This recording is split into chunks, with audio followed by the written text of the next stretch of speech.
Greetings and welcome to Leadership and Change. This video will serve the purpose of acquainting you with some basics, including the philosophy behind your learning experience in the course. I don't need to tell you that this is a concentrated, asynchronous course of instruction, but what I may need to tell you is that if you haven't yet been a student in one of these type of courses before, that the pace is quick.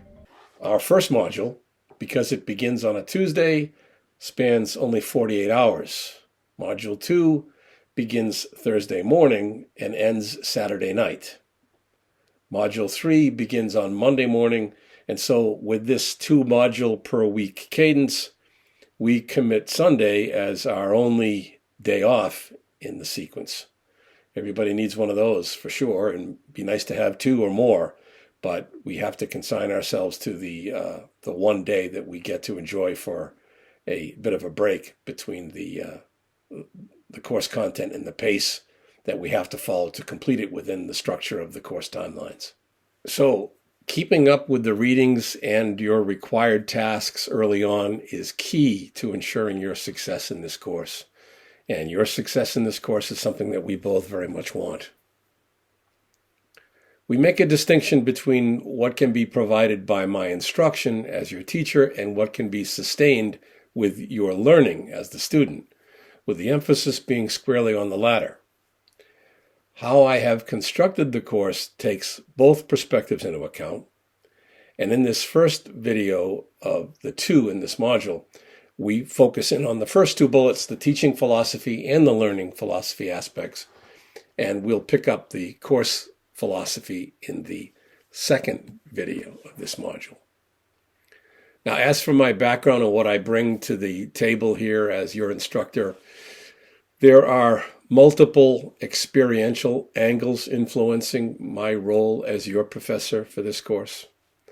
I have had the benefit of serving as the senior-most leadership position within a commercial enterprise as CEO, and survived in the course of that an array of existential challenges that, if nothing else, provides me with a street-wizened filter of sorts for plucking the kind of course content which I think will be of service to you. I continue to study our topic at the terminal degree level, and I'm on the cusp of launching research that is central to my doctoral dissertation work. I've had the good fortune also of coaching a large number of executives in leadership positions with their leadership challenges, and I continue to do that work as well. And all of that experiential work that I have done and continue to do influences what I will call the virtual journey dimension of this course's deliverables, and more on that soon enough. But my intent is to humanize as much as possible this rapid-paced, concentrated, asynchronous, I'll call it depersonalized structure where we don't get to be with each other in person synchronously. And to bring you as close as I possibly can to knowing what it means to lead. We want to accomplish more than just learning about leadership with this course. The intent is to foster your forward learning, the conversion of course content into your readiness to make choices as to what role you might choose to play when leadership opportunities present themselves to you in your career and in your life. There are 6 significant kinds of learning that govern how the course instruction is provided to you. That you see them listed here. I'll just briefly refer to them individually. The foundational knowledge, as you could imagine, treats the history and the leadership theories that have brought us to this point in time. The application of learning would involve creative thinking, critical thinking about the case studies, calling out practical uses for leadership. Integration involves the ability to connect leadership concepts with other people, other ideas, other domains. Pick one: medicine, music, sports, military. all dimensions of life call for leading in one sort of another, and that's where we address that in that kind of learning. The human dimension involves learning about yourself and about others. There are various models that apply given different situations, different kinds of people, and you'll get to consider that. The caring dimension involves developing new interests in leadership, caring about it in a way that you didn't before, being aware of it, being able to choose whether or not you'll participate or how you can influence it being better. And then lastly, learning how to learn is your intellectual curiosity about where you may discover leading in your life from this point forward. So just as a simple condensation here, which you can come back to, these are the significant kinds of learning that I've referred to. You'll notice that there are 2 of them within the second course learning objective. So it's a bit of a summary of how I've woven them together. And you're welcome to come back to this slide, which gives it to you in far greater detail. And I would encourage you to either stop the video and dig into it, or move on with me and come back to it as you find convenient. This is also in the course syllabus. Note that the course learning objectives and the significant kinds of learning have a weave to them. And just as the virtual journey and the topical journey and the contents and the leadership distinctions, they all are woven together in a pattern that will give you something to build on as we progress. I mentioned the virtual journey to you, and here you see the many topics in what I'm referring to as the topical journey, the subjects that we will dig into. They are the outline of the topical journey. And what you see on the right-hand side are the categories of them, or what I refer to as the 7 Ps of leading, which are, dimensional lenses on the course content. And you'll see these 7 Ps of leading badges throughout. They're a way of kind of like indicating to you what is the governing influence of the material. They show up as kind of like road signs or signposts on the topical journey as we take it. You see the course learning objectives circled down the left-hand side, and they are fulfilled 1 or more in every one of the modules in the instruction plan. And they vary throughout, depending upon both the topic that we're covering and the significant type of learning, which you see on the far right-hand side, that applies during that particular module. This is one block of text that I will actually read out loud to you so that the effect of it is made plain. I'll tell you that by contrast, what we're able to do here is a bit different from, say, what my wife is able to do as the director of a nursing simulation laboratory in the local college.